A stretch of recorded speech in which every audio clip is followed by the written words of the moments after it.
Hi there, I'm Mindy, and just from one writer to another, I wanted to share why I think writers' retreats are so important.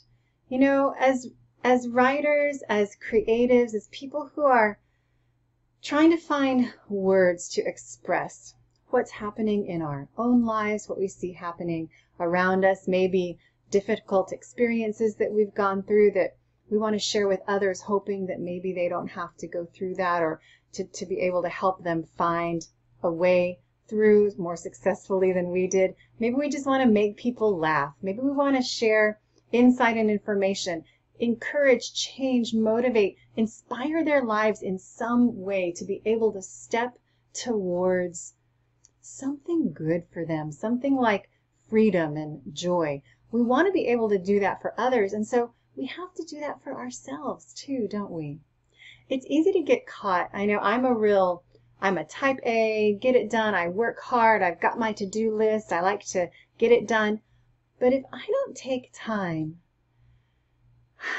to breathe, to refill, to drink from those living waters, then my cistern becomes dry. And then I work harder to try to fill it, but you know what? I can't fill it myself. I only fill it by stepping back, taking time, connecting in with Jesus, and connecting with other people. And so retreats can just be this way of, breathing new life into your weary soul. And that's what we really pray and hope that our online retreat can do for you. We think it makes it so easy because you don't have to organize your life to take yourself away. You just need to find a quiet spot. Maybe you need to go to someone else's house or close yourself in some room. But find a quiet spot and just drink.